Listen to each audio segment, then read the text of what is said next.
Bonjour, je suis Isabelle Boutin. Et je suis Mélanie Dufresne. Cherchez-vous la meilleure façon de promouvoir votre livre? Bienvenue au podcast Entrepreneur, la révolution du livre. Votre dose hebdomadaire de nouvelles et d'inspiration pour votre carrière d'auteur.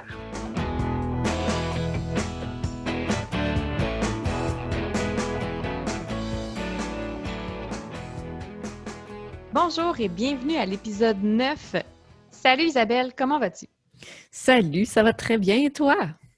Oui, ça va bien. La neige fond, ça sent le printemps. L'espoir Vraiment? est en vue. L'espoir renaît. Oui, c'est ça. As-tu passé Puis, une grosse... On veut tout parler en même temps. As-tu passé une grosse semaine? j'ai passé, au niveau de l'écriture, ça a été une drôle de semaine. J'arrive à peu près à la marque des 3/4 de mon projet, puis là c'est la phase des doutes, des remises en question, puis est-ce que j'ai bien fait, puis donc puis là, j'ai eu quelques séances d'écriture un peu plus difficiles, là, où est-ce qu'il a vraiment fallu que je pousse, puis que j'avais l'impression que c'était horrible, puis que j'arrivais à rien, mais finalement, au bout du compte, ma productivité était quand même bonne. Donc, et puis, ben, il y a toujours la chance de rééditer puis de réviser par après. Là. Donc, Parfait. donc, l'important, c'est qu'il soit écrit. Mais c'est ça sent la fin. Là, puis c'est excitant là, d'arriver dans dans le dernier acte. Et toi? Moi, du pareil au même de semaine en semaine, là, 100% dans le projet de recueil. Je suis dans la révision des textes cette semaine. Ça avance bien, ça avance très bien. C'est super enrichissant comme travail de relire les textes de tout le monde, puis de se pencher sur comment améliorer le texte pour le rendre encore meilleur, parce qu'ils sont déjà très bons, là. Les textes retenus sont excellents, mais d'essayer de venir toucher sur les petits détails qui font que ça rend l'histoire encore plus passionnante à lire. Vraiment, vraiment très, très enrichissant, et je pense que ça va m'aider beaucoup sur mes prochains projets d'écriture que je vais reprendre un jour, mais en ce moment, j'ai juste pas le temps. C'est malheureux, mais c'est comme ça. Et c'est pas grave, on vit bien avec. Cette semaine, on a vécu quelque chose de différent, toi et moi. Oui, C'est une autre première. une autre première, c'est Mélanie qui a fait l'entrevue de la semaine. Donc, Mélanie, qui as-tu rencontré? J'ai rencontré Sylvie Dulac de chez Bouquinbec. Donc, on va pouvoir découvrir un peu leur entreprise, les services qu'ils offrent, puis comment ça fonctionne de faire affaire avec eux. Merveilleux. On écoute ça tout de suite et on vous revient bientôt.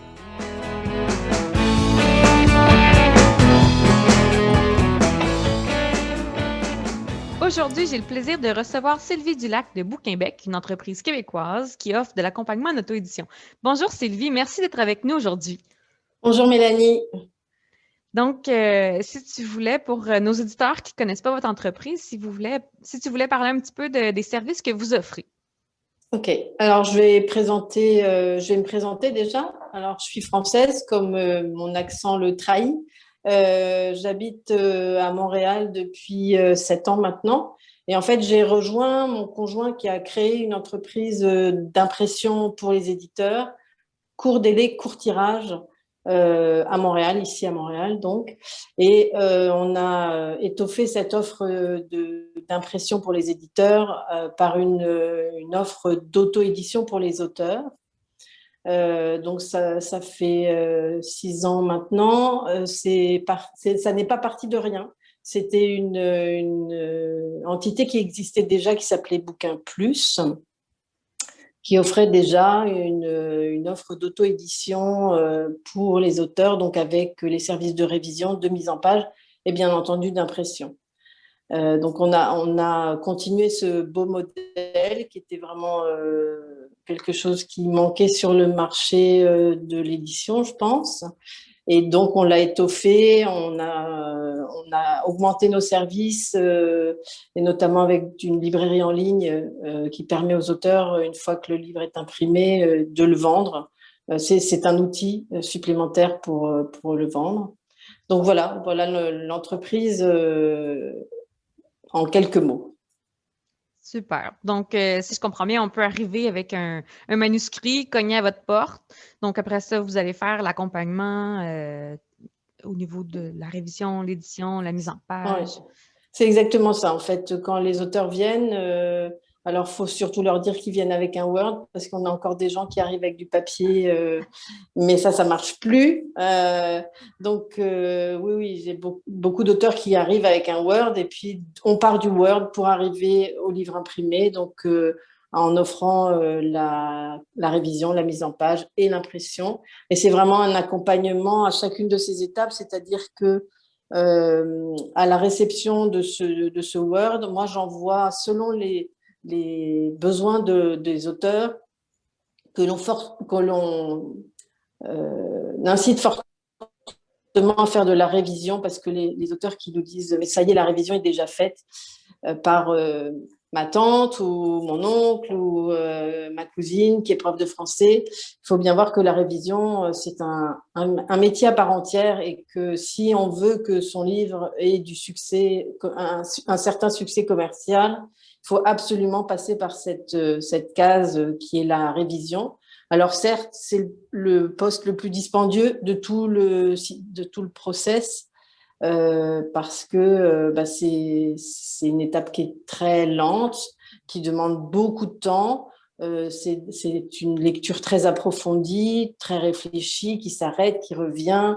Le réviseur doit passer plusieurs fois dans le texte pour qu'il n'y ait plus du tout de coquilles et plus du tout d'erreurs. Donc, quand on annonce les prix, c'est vrai que ça fait faire un peu le saut aux auteurs, mais c'est vraiment quelque chose d'indispensable si on veut que le livre ait est une forme commerciale et en tout cas professionnelle, parce qu'un livre qui est plein de fautes ou de maladresse, il ne va pas faire long feu, là, il aura tout de suite une très mauvaise réputation.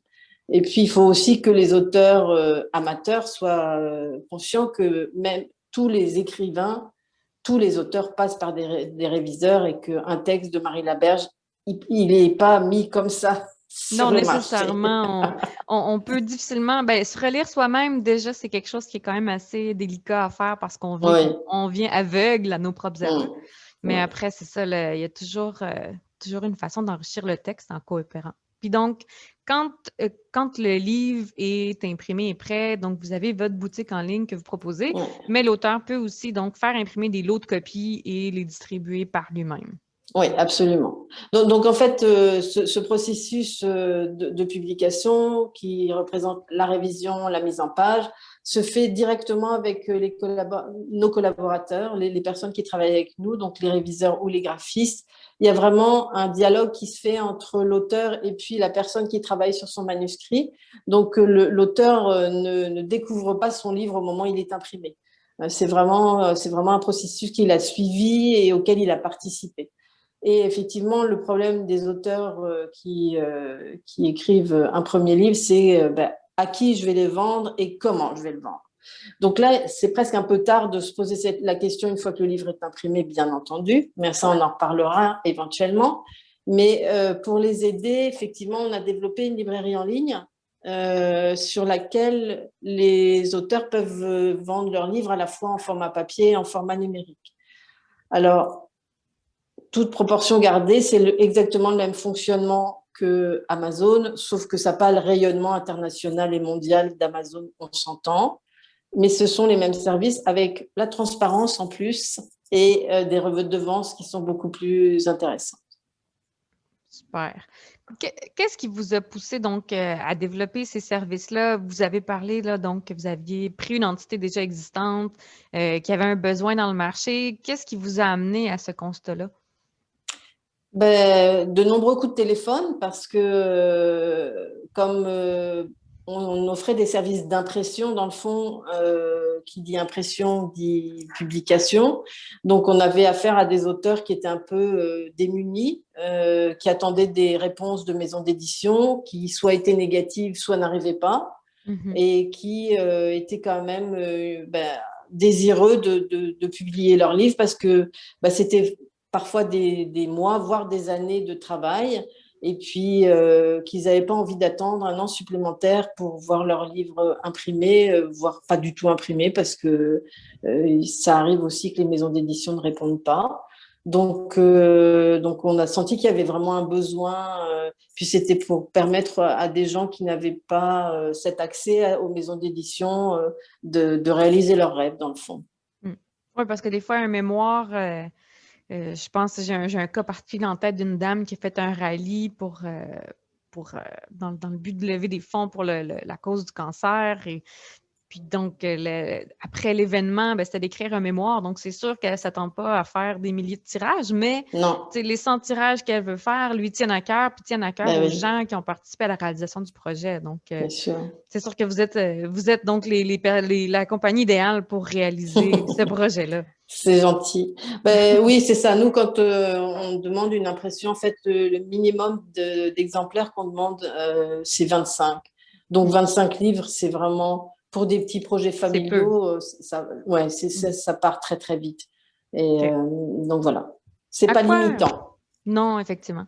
Et puis, donc, à partir du moment où l'auteur vous contacte pour, euh, pour obtenir vos services, à quoi ça ressemble un accompagnement typique? Donc, en termes de temps à investir pour l'auteur, en termes de tâches, qu'est-ce que ça va représenter? Alors, du temps, dans le fond, il est pris en charge. Hein. Donc, lui, il a fait le gros du travail en écrivant son livre.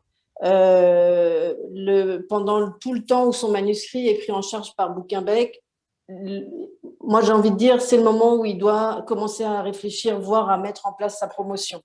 Parce que la réviseure fait son travail, donc va lui proposer des corrections de façon régulière, mais ça ne va pas être un travail de tous les jours. En revanche, la promotion, l'anticipation de la manière dont il va vendre son livre. Si c'est un projet commercial, évidemment, hein, on s'entend. Si c'est un projet familial, ben, il n'a pas besoin de se poser trop de questions. Mais s'il a un peu des ambitions commerciales, c'est comment je vais toucher les gens qui sont susceptibles d'acheter mon livre, par quel canal je vais passer, qu'est-ce que je vais pouvoir mettre en place, peut-être même créer une page Facebook, écrire des infolettres à une base de données s'ils font partie déjà d'un organisme, d'un club ou je ne sais quoi. Donc, en fait, le travail de l'auteur pendant que son manuscrit est en révision ou est déjà passé à l'étape de mise en page, c'est vraiment la suite. C'est comment je vais assurer la promotion, la visibilité de mon livre. Dans le fond, le travail est entre d'autres mains. Évidemment, il aura à relire les corrections qui vont être proposées par la réviseure, mais ça va être un travail qui va être morcelé en plusieurs étapes. Et puis, il faudra peut-être qu'effectivement, il passe plusieurs jours quand le manuscrit va lui revenir, mais tant qu'il est chez la réviseure ou chez le graphiste, moi, j'ai envie de dire aux auteurs, pensez à votre promotion si c'est vraiment c'est ça votre projet. Euh, Rencontrez des auteurs, demandez-leur comment ils font, renseignez-vous. Alors évidemment, on est en temps de Covid, c'est compliqué, mais il y a des manifestations, beaucoup. Il y a aussi des lancements maintenant sur Zoom. Enfin, tout le monde est habitué à utiliser cette manière de communiquer. Donc, dans le fond, il n'a pas grand-chose à faire, l'auteur, quand le manuscrit est arrivé chez nous. Donc, on parle, pour la révision, on parle d'une période de 2 à 3 mois environ, Oui, peut-être? c'est ça. Ouais, c'est ça. Selon l'épaisseur du manuscrit, selon aussi le temps de réaction de l'auteur, parce que la réviseure envoie, il faut aussi que l'auteur soit disponible pour lire et puis accepter ou non, ou discuter les corrections qui sont proposées. Donc oui, c'est ça. C'est à peu près ce Et timing-là. après, quand on se tourne là, vers la mise en page en Ouais. elle-même, c'est sûr que s'il y a des photos, ça va commencer à être une étape plus importante, mais la Mm. graphiste ou la graphiste pour la page couverture, après ça, cette étape-là, on peut compter combien de temps à peu près? Bah, c'est ça, c'est assez rapide hein, selon l'épaisseur du livre. Prenons un livre en noir et blanc qui fait 150 pages, c'est 5-6 jours à peu près, hein, parce que c'est assez rapide. Ils ont des logiciels extrêmement performants. Là, c'est pareil. Hein, moi, on me dit souvent, ça y est, j'ai fait la mise en page dans Word.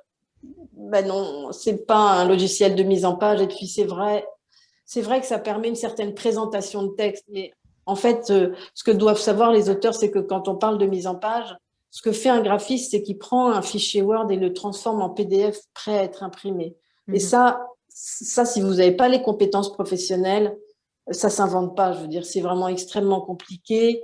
Ça demande quand même du temps, de la précision, parce qu'il y a des marges à respecter, il y a des règles typographiques à respecter. Donc, encore une fois, ça dépend des projets. Si c'est un projet familial et qu'on fait un projet dans Word, une mise en page dans Word, tous les professionnels vous diront que quand ils ouvrent un livre et que la mise en page a été faite dans Word, ils le savent, ils le voient à l'œil nu. Mais encore une fois, ça a peu d'importance si ça reste dans un cercle très fermé. Si l'auteur a des ambitions commerciales, encore une fois, effectivement, c'est un investissement, mais vaut mieux passer par un graphiste qui va vraiment respecter les règles du métier, puisque c'est un métier, et qui va pouvoir présenter un fichier à l'impression qui va être impeccable du premier coup et qu'on va directement mettre en production sans avoir de surprise, parce que les auteurs ne sont pas forcément familiers avec tout ça, mais effectivement, je parlais des marges un petit peu plus tôt, mais si par exemple, il y a des photos, elles peuvent être en mauvaise résolution, elles peuvent être dans une mauvaise colorimétrie, etc. Donc, tout ça, c'est vraiment des choses auxquelles sont attentifs les graphistes. Et c'est des erreurs qui ne sont pas commises par eux, puisque ce sont des professionnels et qu'ils ont vraiment l'habitude de tout ça. Donc, voilà. Mais c'est ça. Hein. Pour un roman, c'est 5-6 jours, je pense, à peu près. Puis pour la couverture en elle-même, donc l'art, est-ce que c'est l'auteur qui va vous suggérer quelque chose? Allez-vous proposer d'autres choses ou comment ça fonctionne? Alors, c'est ça qui est bien en auto-édition, c'est qu'on n'a pas de ligne éditoriale, hein, puisque tous les projets sont les bienvenus, évidemment, dans la limite de la morale et d'un certain nombre de principes anti... Ouais, on lit quand même, c'est ça, éthique, on a quand même une éthique, on n'accueille pas n'importe quel projet, on s'entend, mais on n'a pas de ligne éditoriale, ce qui fait que pour les couvertures, il y a plusieurs options qui sont proposées aux auteurs. C'est soit ils arrivent avec une illustration, une image, une photo qu'ils ont déjà choisie parce que ça leur tient à cœur ou parce qu'ils ont déjà réfléchi à la chose. Soit il y en a qui désirent aussi une illustration. Donc on travaille avec Bouquinbec travaille avec 2 illustratrices qui sont capables de proposer des couvertures ou même des illustrations pour l'intérieur du livre. Évidemment, ce n'est pas les mêmes budgets. Une illustration qui est faite spécifiquement pour votre livre, ça coûte beaucoup plus cher qu'une image que vous allez trouver dans une banque d'images. Ce que je veux dire aux auteurs aussi, c'est que s'ils utilisent une illustration, il faut absolument en avoir les droits. Que ça soit si c'est une image gratuite, tant mieux. En même temps, c'est la meilleure manière pour la retrouver sur un autre livre 6 mois plus tard, parce que les images gratuites, tout le monde peut s'en servir. Mais en revanche, si vous voulez une image un peu particulière, il faut absolument avoir les droits sur les images. Et même, c'est bien de le noter dans la page de crédit. Parce que... oui, allez-y. Si l'illustratrice fait un dessin original, donc il faut compter à peu près combien de temps entre le moment où on va passer la commande, entre guillemets, puis le moment où elle va nous apporter une première suggestion. On compte à peu près combien de temps? Alors, ce n'est pas la première suggestion qui est la plus longue, dans le fond, parce que évidemment, l'illustratrice va parler avec l'auteur qui va lui expliquer un peu le sujet de son livre et puis ça va lui donner des idées. Ce qui va être le plus long, c'est que l'univers de l'illustratrice entre en communion avec ce qu'a imaginé l'auteur. Donc, ces ajustements-là peuvent être un peu plus longs. Mais non, l'illustration à proprement parler, c'est assez rapide. Ça peut prendre, c'est ça, une semaine aussi pour qu'il y ait déjà des esquisses. On s'entend, la couverture ne sera pas terminée en une semaine, c'est pas ce que je veux dire, mais qu'il y ait des propositions qui soient faites, c'est relativement rapide. Après, effectivement, il faut que tout ça soit en adéquation avec les goûts de l'auteur et avec ce qu'il a imaginé, puisque lui, il a forcément imaginé quelque chose. Puis après ça, donc, est-ce qu'il va y avoir une épreuve ou une copie? Est-ce que ça va être une épreuve numérique ou une épreuve papier ou est-ce qu'on passe directement à l'impression? Oui, alors c'est une copie papier, donc un livre collé, relié, un vrai livre en fait. Parce que c'est important qu'avant d'imprimer ou 25 ou 150 copies, l'auteur se rende vraiment compte de ce que ça donne sur papier, parce que c'est quelque chose de voir son livre sur l'écran. C'en est une autre de le voir sur papier. Parfois, il y a aussi des petites corrections de visuel ou alors une erreur qu'on n'a pas vue à l'écran puis qui saute aux yeux sur le papier. Donc, c'est une épreuve papier. Ouais. OK. Donc, puis après ça, à partir de l'approbation, on peut partir en impression. Puis le délai Ouais. d'impression, à partir du moment où on demande 100 copies, c'est quoi à peu près le temps? C'est 6-7 jours, en fait. OK. C'est assez rapide. C'est assez rapide. Donc, oui, c'est. Alors, en fait, entre la copie d'approbation, donc, il ne faut pas se presser parce que nous, on a des auteurs qui arrivent, qui sont très émus, qui trouvent ça très beau, puis qui nous disent allez-y, mettez en production. Donc, en général, on ne le fait pas parce que il faut que l'émotion retombe un peu. Nous, on a tendance à dire aux auteurs prenez vraiment votre temps pour bien regarder le livre. Alors, c'est essentiellement les aspects techniques, on s'entend, c'est plus le moment de relire de la première à la dernière page. Là, c'est trop tard. Enfin, c'est trop tard. Non, on peut toujours le faire, mais c'est plus le moment vraiment. Et puis, s'il y a des modifications à faire, ça repasse par le graphiste, en fait. Le graphiste peut entrer des modifications légères, on s'entend encore, hein, on ne peut pas réécrire le chapitre 12, c'est sûr. Mais si ils s'aperçoivent qu'il y a une coquille à la page 32, puis il manque un point à la page 53, il faut une petite liste comme ça au graphiste qui intègre ces modifications et il y a un changement de fichier entre la copie d'approbation et la quantité finale. Et ça, il n'y a pas de frais dans ces cas-là. C'est vraiment pour ça qu'on fait aussi une copie d'approbation. C'est pour que les livres qui sont imprimés soient le plus parfait possible. Puis vous parliez de donc projets familiaux versus projets commerciaux. Diriez-vous quelle serait la proportion des auteurs qui viennent vers Bouquinbec pour donc, quelle est la proportion de projets là, personnels versus commerciaux? Oui, alors en fait, c'est pas facile à dire parce que il y a beaucoup de projets familiaux. Depuis le début, c'est ça. La proportion commence à se rétablir un peu. Je dirais maintenant, on est plutôt à 50-50. Quand on a repris Bouquin Plus, c'est sûr que c'était 95% de projets familiaux versus 5% de projets commerciaux. Mais en 6 ans, le paysage a changé beaucoup aussi. Les gens ont repris le pouvoir sur leur projet. Parce qu'il y a aussi, il y a eu des solutions qui ont été apportées par Internet, il ne faut pas se le cacher, hein, Blurb, Amazon, c'est facile de faire son livre tout seul. Je pense que ça a donné confiance en eux, aux auteurs, et qu'ils ont exploré d'autres manières de publier leurs livres que le côté traditionnel, pour eux, un monde s'ouvrait, parce qu'au départ, quand on a repris Bouquin Plus, les maisons d'édition, c'était vraiment le seul moyen de publier son livre. J'exagère pas en disant ça, il y a 6 ans, c'était vraiment la seule manière que pouvaient envisager les auteurs pour publier leurs livres. Et c'est ça, en moins de 10 ans, la situation a totalement changé. Oui, la montée du e-book remonte à peu près il y a 11 ans, où est-ce que je pense que Kindle, Amazon avec Kindle a lancé son programme. Puis le temps que ça fasse son chemin jusque chez nous. Oui, c'est ça. Comme tu dis, un bon 6 ans, ça a vraiment été c'est l'ère du numérique qui a changé les choses. Les plateformes comme Wattpad ou Mon Best-Seller, où les gens ont découvert de l'accessibilité.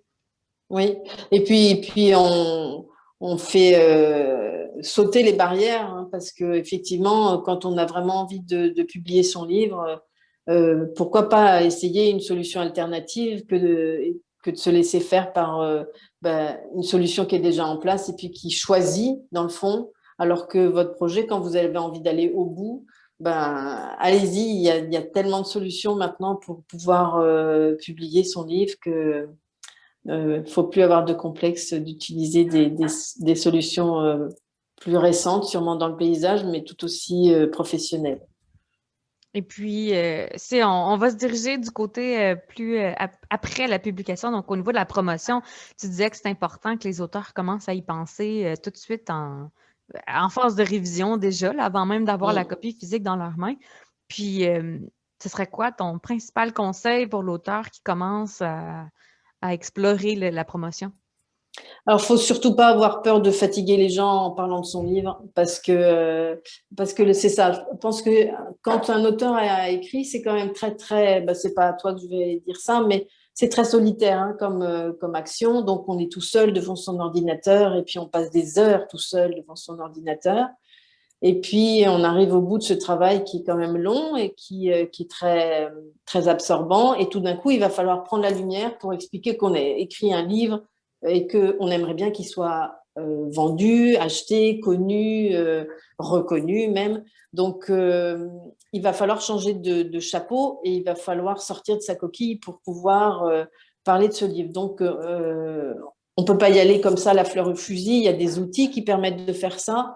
Moi, ce que je conseille souvent aux auteurs, c'est les réseaux sociaux, hein. Il y a quand même énormément de visibilité par les réseaux sociaux. Donc, Facebook, une page professionnelle, on s'entend, hein, parce que on ne parle pas de son livre au milieu de ses photos de vacances, ça c'est certain. Oui. Il faut vraiment partager les choses. Donc, une page Facebook, Twitter, une infolettre, participer à des rencontres d'auteurs, faire partie d'organismes, de clubs, etc. Et puis parler de son livre, apporter sur une page Facebook, par exemple, quand vous avez l'illustration du livre, la présenter. Quand il y a des choses qui sont prévues, alors évidemment des signatures ou des lancements, c'est plus du tout, ça se fait virtuellement, mais c'est un moyen aussi de voir si les gens sont intéressés. Nous, on a eu des auteurs qui ont fait des lancements virtuels par Facebook ou Zoom, et ça fonctionne, hein, ça fonctionne. Les gens ont pris l'habitude de ce vecteur de communication et ça pose plus de problème.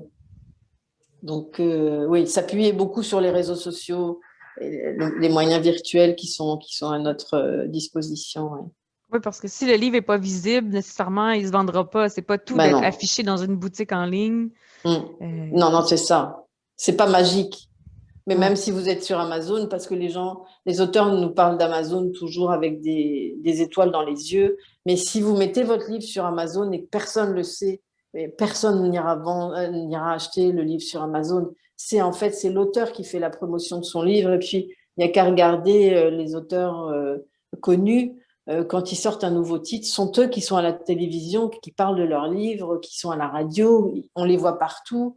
Parce que sinon, personne ne saura qu'il y a un dernier livre d'un tel ou un tel si la promotion n'est pas faite par l'auteur lui-même. Ce n'est pas les maisons d'édition qui font la promotion. Les maisons d'édition, elles permettent des moyens de diffusion, c'est sûr, mais elles ne font pas de promotion. C'est vraiment l'auteur qui doit faire la promotion. D'ailleurs, c'est lui qui est le mieux placé pour parler de son livre, puisque c'est lui qui l'a écrit. Il y a travaillé pendant des mois voire des années. Donc, c'est vraiment lui qui est le plus apte à en parler de façon convaincante et intéressante. Oui, puis tu parlais de communauté, donc d'être présent auprès des gens qui peuvent avoir de l'intérêt à nous lire ou auprès de nos collègues auteurs qui peuvent, parce qu'on peut partager des lectorats. Les gens lisent plus qu'un seul auteur. Donc, c'est vraiment en allant à la rencontre des gens qu'on va réussir à faire connaître notre ouvrage.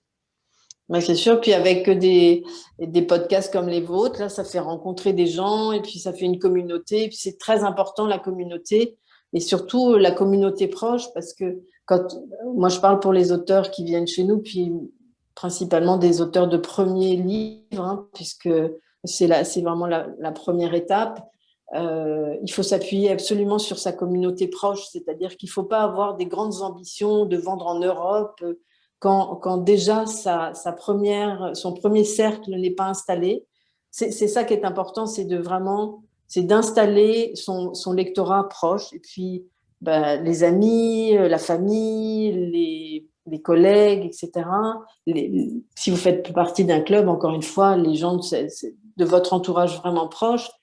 Puis le livre, il a une vie qu'on ne connaît pas, mais on sait tous bien qu'il y a eu des grands succès que personne n'a vu venir, simplement par le bouche à oreille, parce que le livre était bon et que les gens se le sont dit, et puis que de l'un à l'autre, ça fait augmenter les ventes.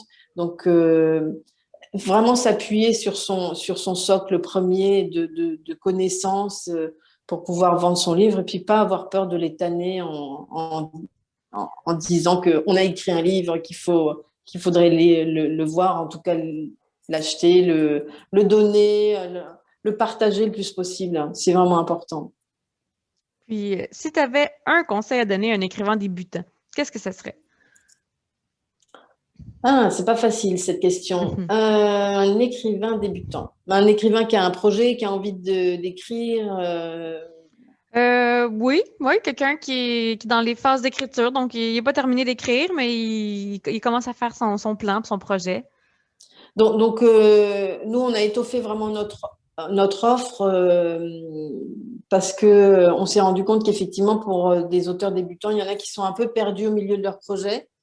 Donc, en plus de proposer les services de publication, donc révision, mise en page et impression, on travaille avec une coach en écriture qui permet parfois à des auteurs débutants justement de sortir un peu de l'ornière quand ils ne se sentent pas très sûrs de où ils vont. Donc, ils ont écrit une partie de leur livre, et puis ils sont un peu perdus, ils savent à peu près ce qu'ils veulent dire, mais ils ne savent plus trop comment l'exprimer.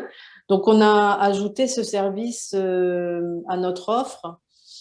C'est important pour prendre confiance, parce que quand on a une coach en écriture, elle va vous dire « Ah oui, ça c'est bien, creusez par là, si vous alliez voir par ici ». En plus, la jeune femme qui travaille avec nous est auteure elle-même, a travaillé dans des maisons d'édition, donc elle fait un vrai travail d'accompagnement intéressant. Donc ça, c'est un service qu'on propose chez Bouquinbec. Un écrivain qui débute, s'il a un projet, qu'il aille au bout. Si vraiment il a envie d'écrire, qu'il aille au bout. Après, ça fera ce que ça fera, hein. Peut-être que ça restera un projet pour lui, mais s'il est devant son ordinateur pour écrire quelque chose, c'est qu'il a quelque chose à dire, qu'il aille au bout.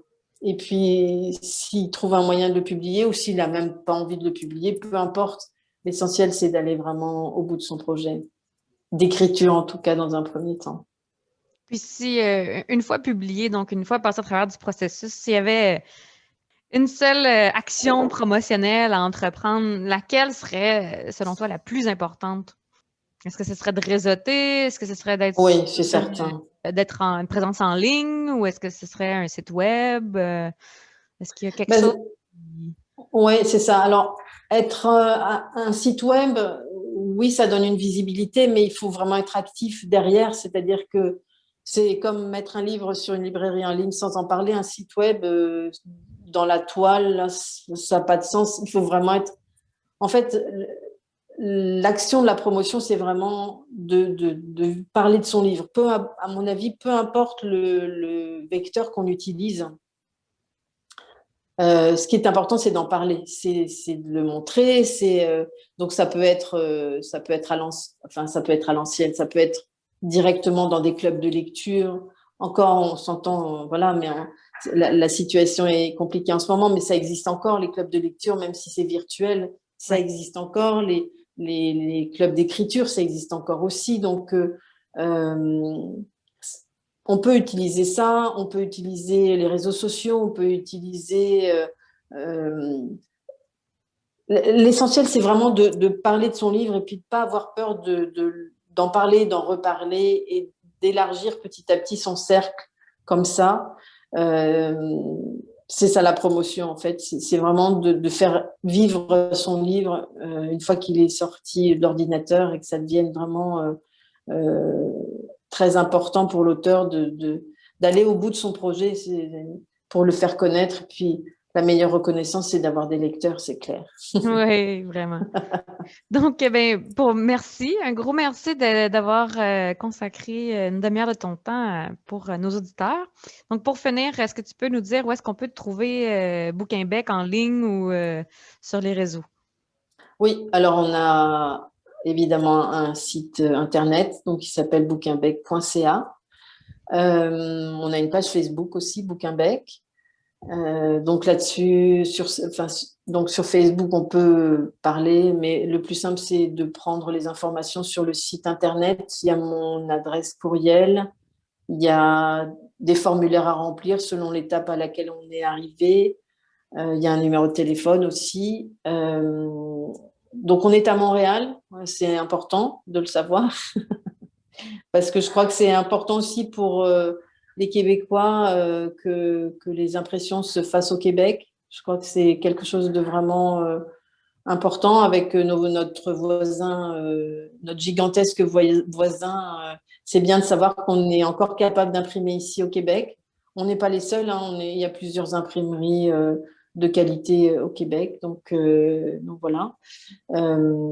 C'est ça. Puis on a une vitesse de réponse qui est relativement rapide. Hein.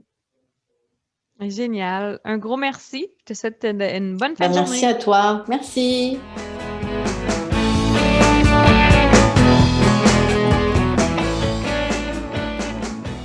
Merci beaucoup, Madame Dulac, d'avoir accepté notre invitation à vous joindre à nous pour cette belle entrevue au podcast d'Entrepreneur-Auteur.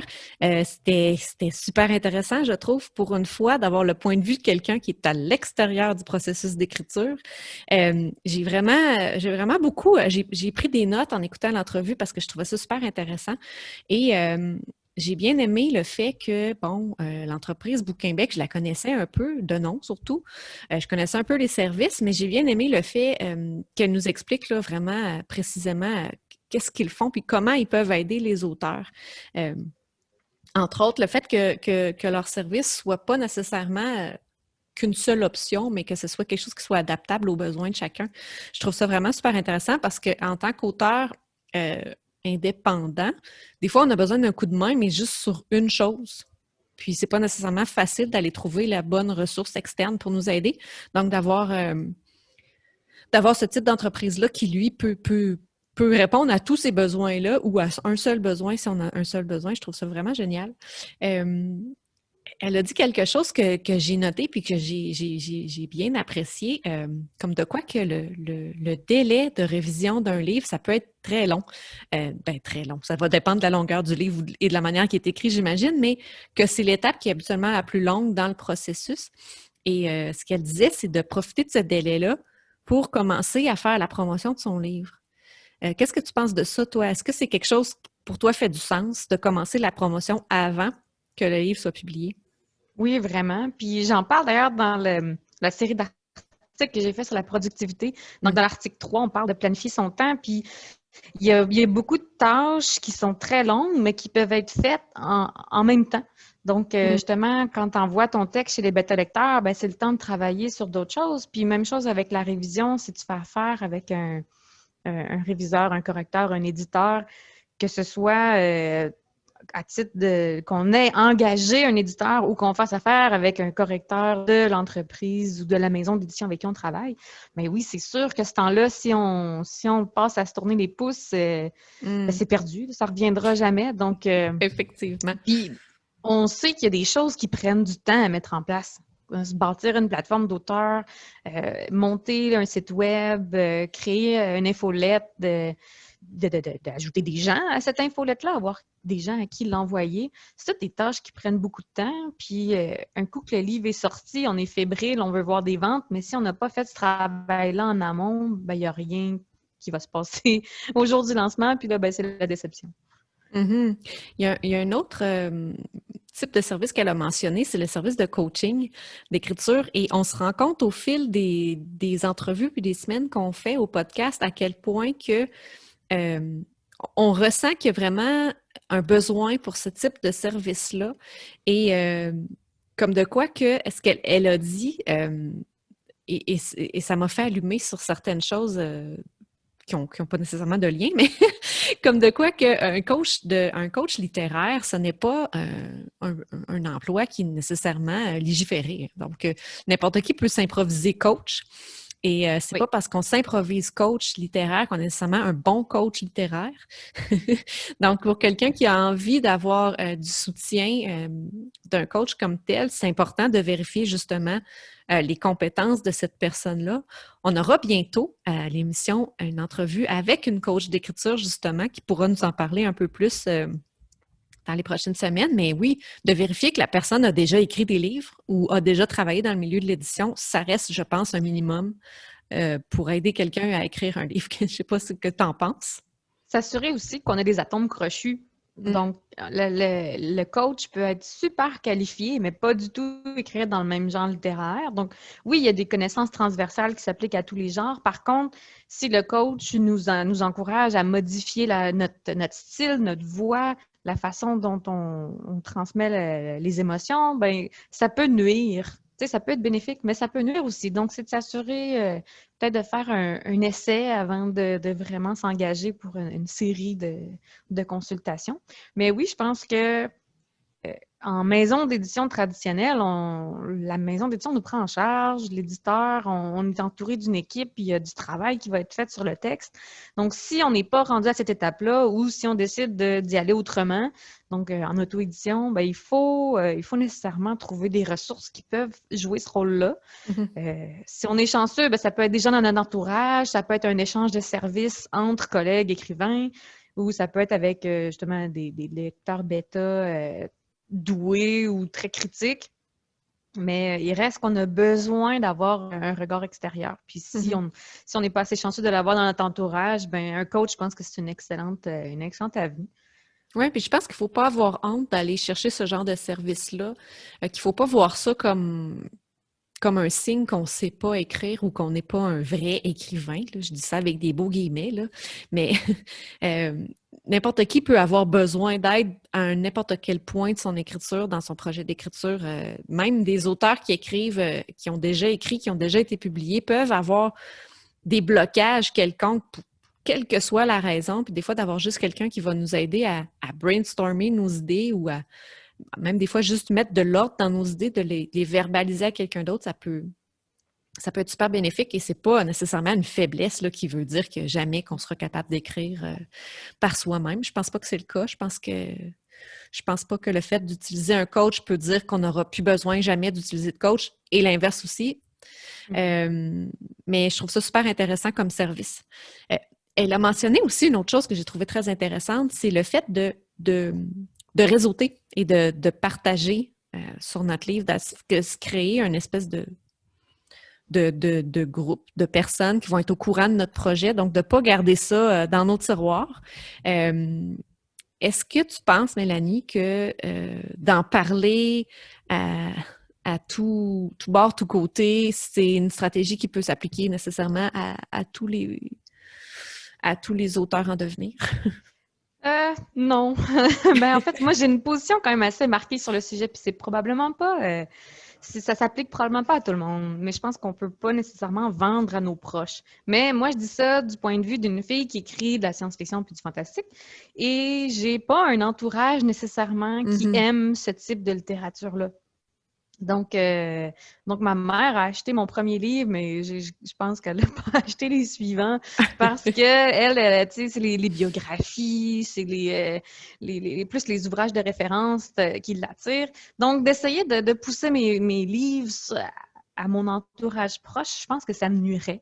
Puis après ça, il y a une limite au bassin de gens qu'on connaît et qui sont réceptifs. Donc, je pense que c'est important d'aller s'impliquer un peu plus dans la communauté élargie du livre.